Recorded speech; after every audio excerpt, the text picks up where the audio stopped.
എല്ലാവർക്കും എന്റെ നമസ്കാരം.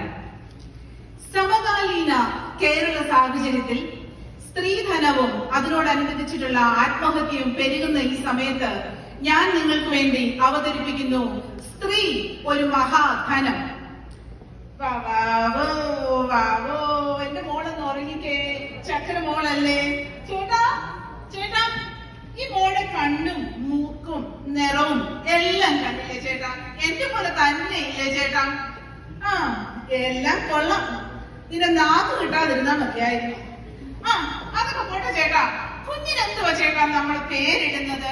അമൃതവർഷിണി നിരട്ടെ ചേട്ടാ. എടി, ഈ തങ്കക്കുടം നമുക്കെന്നും ഒരു വിസ്മയമായിരുന്നു.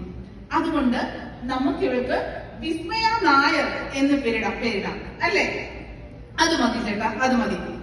ഇന്ന് വിസ്മയ നായർ 24 വയസ്സുള്ള ഒരു സുന്ദരിയായ യുവതിയായി കഴിഞ്ഞിരിക്കുകയാണ്.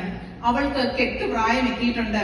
നല്ലൊരു പയ്യൻ, ഗവൺമെന്റ് ഉദ്യോഗസ്ഥനാണ്. പയ്യന്റെ പേരെന്താണെന്ന് അറിയണ്ടേ? കിരൺ കുമാർ. അങ്ങനെ അവർ ആ വിവാഹം കിരൺ കുമാറുമായിട്ട് ഉറപ്പിക്കുകയാണ്. ആ മാതാപിതാക്കൾ അവൾക്ക് 10 ലക്ഷം രൂപയുടെ ഒരു വണ്ടിയും ഒരു കാറും 101 പവന്റെ സ്വർണവും അതുപോലെ തന്നെ 1 ഏക്കർ ഭൂമിയും കൊടുത്ത് തന്റെ മകളെ സസന്തോഷം അവരെ വിവാഹം കഴിച്ച് അയക്കുകയാണ്. ആദ്യത്തെ 6 മാസങ്ങൾ വളരെ സന്തോഷകരമായിരുന്നു അവരുടെ വിവാഹ ജീവിതം.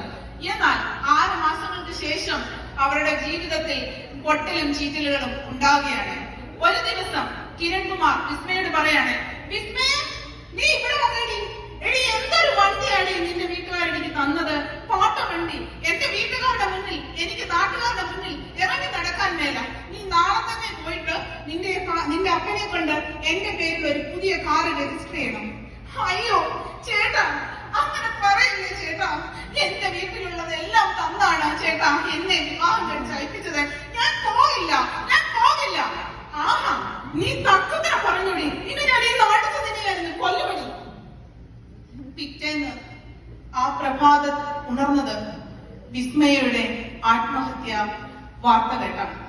വിസ്മയയുടെ അച്ഛനും അമ്മയും, എന്റെ പൊന്ന മോളെ, ഞങ്ങളോട് എന്തിനീ കൊടും ചതി ചെയ്തു?